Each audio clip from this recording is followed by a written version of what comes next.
문제 1번. 다음 중 ERP 도입의 예상 효과로 적절하지 않은 것은 무엇인가?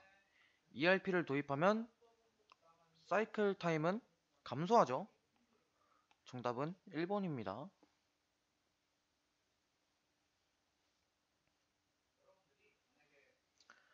문제 2번. 다음 중 클라우드 ERP의 특징 혹은 효과에 대하여 설명한 것이라 볼 수 없는 것은 무엇인가? 정답은 4번이죠. 클라우드 ERP는 폐쇄적이지 않고 굉장히 개방적입니다. 언제 어디서든 접속을 할 수 있어요. 그러기 위해 사용하는 게 클라우드입니다. 자, 문제 3번. ERP 구축의 성공 요인으로 가장 적절하지 않은 것은 2번이죠. IT 중심으로만 프로젝트 추진. 현업 중심으로 프로젝트를 추진해야 해요.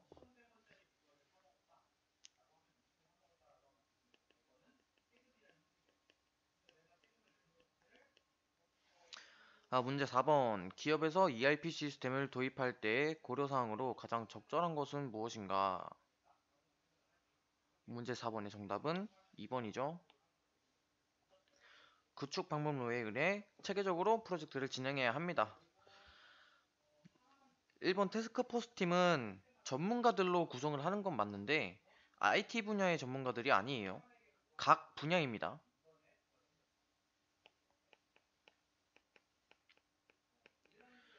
구축 방법론이란 ERP를 구축할 때 어떤 방법으로 구축을 하느냐 그 얘기예요. 뭐 BPR을 실시한 후에 ERP를 구축한다든지 이런 얘기들입니다. 문제 6번 보겠습니다. 미수금, 계정 과목 설명이 적절하지 않은 것은 1번 미수금, 일반적인 상거래 이외 거래에서 발생한 채권, 맞죠? 2번 선수금, 상품이나 원재료를 매입하기 위해 미리 지급하는 계약금, 얘는 선급금에 대한 설명이죠. 정답은 2번입니다. 나머지 3번, 4번은 맞는 설명이에요. 문제 7번, 다음 중 자산 분류와 관련하여 그 성격이 다른 하나는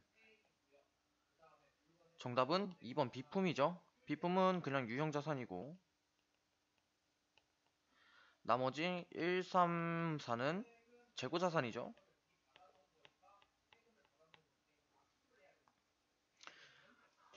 문제 8번 양촌테크의 재무상태 변동 내용에 따라 기초의 부채 금액을 계산하면 얼마인가 라고 합니다.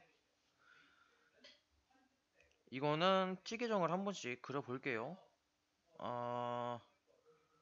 아니지, 티 계정이 아니고 자산은 35,000원이 늘어났네요. 부채는 X였고 기준 변동 내역 주식 발행이 2만원 그리고 현금 배당이 5,000원 있었네요. 그러면은 기말이니까 기말의 자산과 부채가 있으면은 18만 마이너스 10만원이 기말의 자본이었을 거예요. 기말 자산에서 기말 부채를 뺐으니까. 근데 그 8만원 중에서 2만원을 빼고 현금 배당 5,000원을 더해줍니다. 그러면은 6만 5천원이죠. 이게 기초 자본이에요.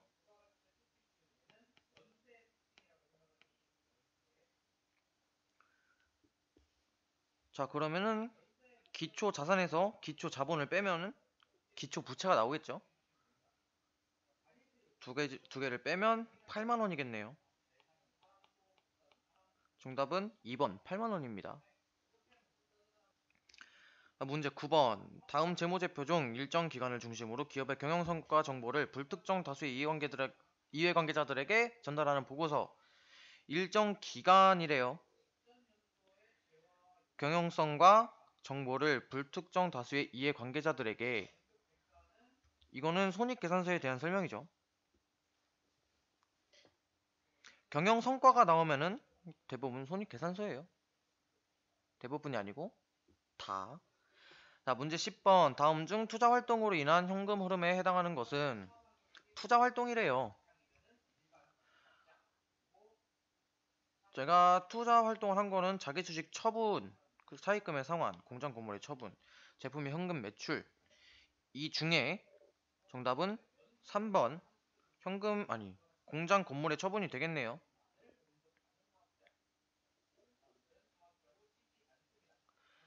자기 주식 처분과 차입금의 상환은 재무 활동이에요.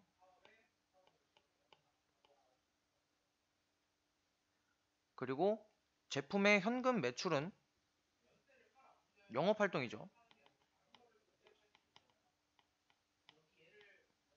공장 건물의 처분만이 투자 활동입니다.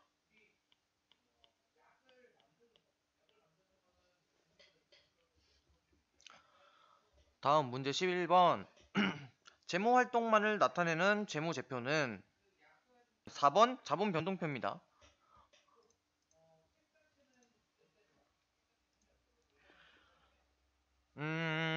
주석에는 이런저런 내용들이 다 담기는 거고, 손익계산서는 영업활동, 뭐 다른 수익, 비용 다 나오니까 재무활동만이 나타나는 게 아니고 다른 활동도 많이 나타납니다. 현금 흐름표도 마찬가지고요. 따라서 정답은 4번 자본 변동표가 되겠습니다. 자, 문제 12번. 회계상의 거래에 해당하지 않는 거 무슨 말이냐? 오고 간 게 없다는 얘기죠. 정답은 4번입니다. 약정한 것만으로는 거래가 될 수 없죠. 자, 문제 13번. 거래를 회계 처리한 경우 차변 내용으로 적절한 것은 회계 처리를 해보도록 합시다. 업무와 관련하여 교통비 12,000원을 현금으로 지출하고 현금 영수증을 수령하여 제출했대요. 자, 그러면은 교통비가 발생했네요. 차변에 여비 교통비 12,000원, 현금이 빠져나갔습니다. 현금 12,000원이 되겠네요. 자, 차변 여비 교통비의 발생이네요. 정답은 2번입니다. 문제 14번. 보기의 거래 내용을 보고 12월 31일 결산 수정 분계로 대변에 기록될 내용으로 옳은 것은 2019년 9월 1일 사무용품 100만원을 현금으로 구입했대요. 근데 구입 시점에서 자산 처리했다 라는 말은 소모품으로 분계를 했다는 얘기죠. 소모품, 소모품.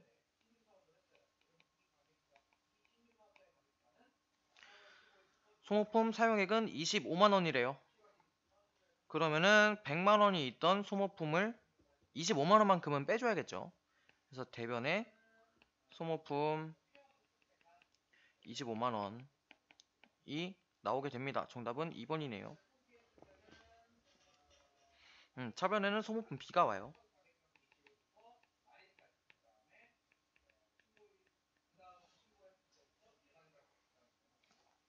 자, 문제 15번. 다음 중 설명이 틀린 것은 어느 것인가? 자산의 증가와 부채의 증가는 서로 결합될 수 있다. 2번. 일정 기간의 경영성과를 나타내는 것이 손익계산서이다. 3번. 보관 중이던 상품이 화재로 소실된 경우에도 회계상의 거래에 속한다.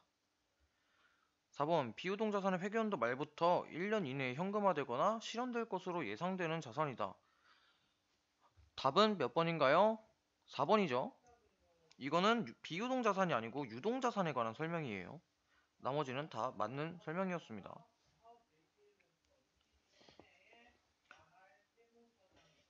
문제 16번. 다음 중 현금 및 현금성 자산으로 분류할 수 없는 것은 정답은 몇 번일까요? 3번 수입인지입니다. 나머지 지폐와 배당금 지급 통지표, 당좌예금은 현금 및 현금성 자산으로 분류가 가능합니다. 다음 문제 17번. 일반 기업 회계 기준상 금융자산에 관한 설명으로 틀린 것은 정답은 2번입니다. 채무증권은 단기매매증권으로 분류가 안되면 만기보유증권과 매도가능증권으로 분류가 됩니다. 만기 보유증권으로만 분류가 되는 건 아니에요. 나머지는 다 맞는 얘기입니다. 문제 18번. 보기의 자료를 기초로 2019년 결산 시 계상하여야 할 감가상각비는 얼마인가? 한번 풀어볼게요. 취득한 지 2년째네요. 2회차 결산이에요. 자, 내용 연수가 10년. 상관없죠. 자, 첫 번째 감가상각을 해봅시다. 1회차 때 2천만원에 곱하기 0.2예요. 그럼 400만원이죠.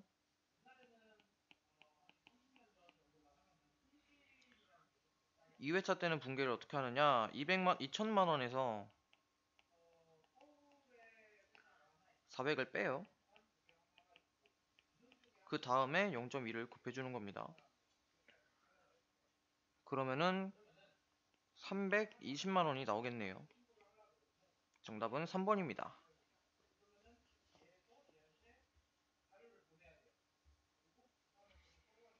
다음 19번. 유동부채에 관한 설명으로 옳지 않은 것입니다. 1번 원재료를 매입하고 대금을 나중에 지급하기로 하면 외상 매입금으로 처리한다. 맞는 말이죠. 2번 복리후생비를 1년 내에 지급하기로 하면 미지급금에 처리한다. 네, 맞는 말이죠. 뭐 미지급 비용도 괜찮아요.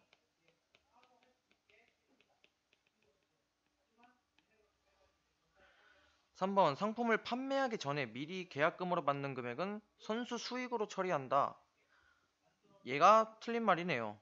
선수 수익이 아니고 선수금입니다. 선수 수익은 보통 이자 수익에 딸려오는 계정 과목이에요. 다른 이유로는 잘 나오지 않습니다. 마지막 문제 20번. 다음은 자본에 관한 분류이다. 연결이 잘못된 것은 정답은 1번입니다. 이거 답지에 문제가 정답이 잘못 나와 있었을 거예요. 자기 주식은 자본 조정에 속합니다.